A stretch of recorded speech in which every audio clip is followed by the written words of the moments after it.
Hello friends, नमस्कार। बहुत बहुत स्वागत है आपका आपके अपने चैनल मार्केट स्टडीज़ पर। मैं हूं आपका दोस्त कपिल रस्तोगी और अभी हम बात करेंगे आईडीएफसी फर्स्ट बैंक लिमिटेड के बारे में। दोस्तों, मैंने ये शेयर आप लोगों को रिकमेंड किया था।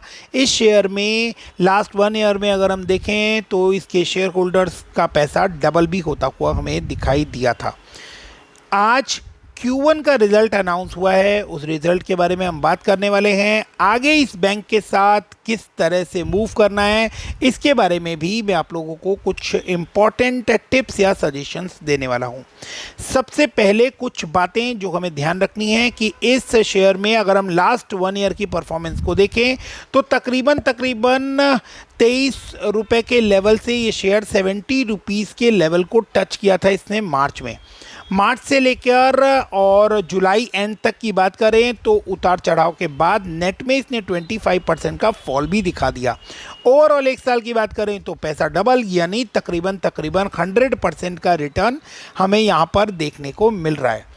आगे क्या करना है और Q1 का रिजल्ट कैसा आया है, उसमें कौन कौन सी बातें हैं जिसके ऊपर हमें मेन फोकस रखना है, अब एक एक करके उन बातों को समझ लेना हम लोगों के लिए ज़्यादा ज़रूरी है। सबसे पहली चीज़ कि आईडीएफसी फर्स्ट बैंक ने 630 करोड़ का लॉस यहाँ पर रिपोर्ट किया है, जो कि last year same quarter profit था, मार्च के क्वार्टर में भी प्रॉफिट किया था। बट अब हम Q1 की बात करें जो कि काफ़ी हद तक एक्सपेक्टेड था because of second wave of Covid, जिसकी प्रोविजनिंग तकरीबन सभी बैंक्स ने की है और इसकी पूरी उम्मीद की जा रही थी कि ये बैंक भी इसको लेकर कुछ सॉलिड प्रोविजनिंग करता हुआ यहाँ नज़र आए।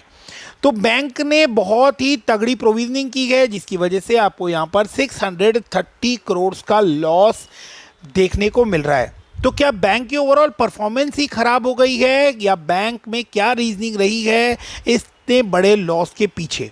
तो प्रोविजनिंग ही खराब है या फिर ओवरऑल परफॉर्मेंस ही बैंक की डाउन हो गई है? अब इसको लेकर हम लोग पढ़ना शुरू करते हैं। बैंक डिपॉजिट्स आप देखेंगे तो 36% राइज हुआ है और वो अभी बैंक डिपॉजिट्स जो हैं वो 84,000 करोड़ 85,000 करोड़ के रेंज में आपको दिखाई दे रहा है। इस बैंक की यूएसपी कहें या वी वैद्यनाथन जी की आइडियोलॉजी कि उनको रिटेल लोन बुक जो है वो कंटिन्यूअस इंक्रीज चाहिए और वही उनका टारगेट है। तो रिटेल लोन बुक जो है वो 56,000 करोड़ से 72,766 करोड़ के रेंज में जाती हुई नज़र आ रही है। अब रिटेल लोन के बढ़ने से बैंक को क्या बेनिफिट होने वाला है, और चाहे तो ये बैंक भी येस बैंक की तरह कॉर्पोरेट लोन देकर रातों रात इसके शेयर प्राइस जो है वो आपको 300 400 500 रुपये जाता हुआ दिखाई दे सकता है। इसमें कोई बहुत बड़ा जो है वो मेजर रोल जो है वो प्ले नहीं होने वाला। अगर वी वैद्यनाथन जी भी कॉर्पोरेट लोन देना स्टार्ट कर दें तो आप इमीडिएटली इस शेयर के अंदर एक बूम आता हुआ देखेंगे। बट वंस अगेन फिर से एक येस बैंक जो है वो बनता हुआ यहाँ पर नजर आएगा। बजाय इसके वी वैद्यनाथन जी जो है वो स्टिक हैं अपनी आइडियोलॉजी पर कि उनको रिटेल बुक जो है वो इंक्रीज करनी है और वो हमें यहाँ पर इंक्रीज होती हुई दिखाई दे रही है। Private lender in IDFC first bank on Saturday reported A net loss of 630 crore in April to June quarter due to provisioning measure of cushioning in the impact of second wave of COVID-19 pandemic. Last quarter same year हमें 94 करोड़ का profit देखने को मिला था। इस quarter में हमें मार्च में हमें 127 करोड़ का प्रॉफिट देखने को मिला था और जैसा एक्सपेक्टेड था कि कुछ हैवी प्रोविजनिंग हमें देखने को मिल सकती है, तो वो हैवी प्रोविजनिंग इस समय हमारे सामने है जिसकी वजह से 630 करोड़ का लॉस Q1 के अंदर हमें देखने को मिल रहा है। अब अगर इतना हैवी लॉस है तो डेफिनेटली इसके शेयर प्राइस के ऊपर इम्पैक्ट आने वाला है। शेयर प्राइस नीचे भी आता हुआ आपको दिखाई दे सकता है। ऐसे में आपको क्या करना है, क्या लॉस में सब कुछ बेचकर निकल जाना चाहिए? अगर आपने 50 एंड अबव इस शेयर को लिया हुआ है तो डेफिनेटली आप लोगों के दिमाग में ये सारी बातें आ रही होंगी। मेरे जिन दोस्तों ने इस शेयर को 70 के आसपास बाई कर लिया है, 65 एंड अबव बाई कर लिया, वो डेफिनेटली इस समय बहुत घबराए हुए होंगे कि आगे इस बैंक के साथ क्या करना है, क्योंकि रिजल्ट अगर 630 करोड़ लॉस के साथ आया है तो इसका मतलब है कि इसका इम्पैक्ट बहुत सीरियस आने वाला है और इसके शेयर प्राइस जो हैं वो अभी आपको गिरते हुए दिखाई दे सकते हैं। कहाँ पर स्टॉप लॉस मेंटेन करें, तो पेन कॉपी लेकर आप इस बात को नोट कर सकते हैं कि इस बैंक ने एक इम्पॉर्टेंट लेवल ऑफ ₹50 ब्रेक नहीं किया है। अगर हम बात करें और ध्यान दें तो मार्च से लेकर अभी तक के पीरियड की अगर हम बात करें तो इस बैंक ने ₹50 के लेवल को कभी भी ब्रेक नहीं किया है। तो उस बेसिस के ऊपर ये अभी भी ₹50 के ऊपर ही ट्रेवल करता हुआ आपको नज़र आ रहा है। हालांकि यहाँ से जो मेरा एस्टिमेशन कहता है कि ये बैंक जो है अभी आपको फॉर द टाइम बीइंग एक बार 5 से 10% का एक डिप भी लेता हुआ दिखाई दे सकता है, but not more than that. तो इस कंडीशन में आप इसके अंदर ₹45 के ऊपर एक स्ट्रॉन्ग स्टॉप लॉस लगा सकते हैं और उस स्टॉप लॉस के साथ आप इसके अंदर बने रहिए जब तक ये शेयर आपको ₹50 से ऊपर ट्रैवल करता हुआ नज़र आ रहा है। इसमें किसी तरह के कोई डाउट, कोई खतरे वाली बात नहीं है एंड जल्दी ही आपको 1 या 2 क्वार्टर के अंदर ये बैंक वापस से आउट परफॉर्म करता हुआ नज़र आएगा एंड विथ माय एस्टिमेशन ये दिसंबर तक आपको ₹80 का लेवल दिखाने वाला है।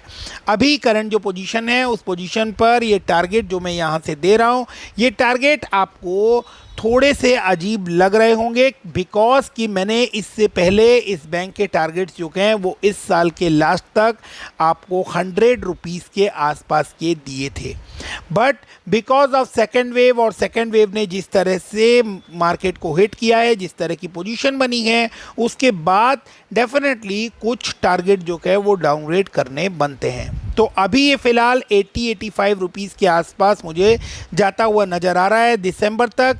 तो इस शेयर के अंदर आप डेफिनेटली बने रह सकते हैं। मेरा सजेशन इसके अंदर बाय एंड होल्ड का रहेगा। अगर ₹45 के लेवल को ये ब्रीच नहीं करता है तो फिर इसके अंदर आपको विद इन अ मंथ और 2 आपको वापस से एक रैली देखने को मिल सकती है और वहाँ से ये शेयर आपको बाय दिसंबर एंड आपको ये शेयर डेफिनेटली 80-85 के रेंज में जाता हुआ दिखाई दे सकता है। इसके बाद अगर आपके दिमाग में कोई सवाल हो तो आप लोग कमेंट सेक्शन में पूछ सकते हैं। पूरी कोशिश करूंगा कि मैं आपको उसके जवाब दे सकूं।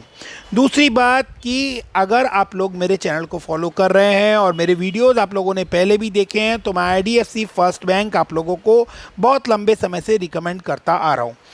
रीज़न कि IDFC फर्स्ट बैंक में वी वैद्यनाथन जी का जो विज़न है वो बहुत क्लियर है कि वो इस बैंक को बहुत फास्ट वे में जिस तरीके से बाकी बैंक्स ने ग्रो किया है उस तरीके से वो इसको ग्रो नहीं करना चाहते। वो स्लो एंड स्टडी इसके अंदर ग्रोथ देख रहे हैं, वो ही ग्रोथ इसके शेयर होल्डर्स को भी इसके अंदर देखने को मिल रही है।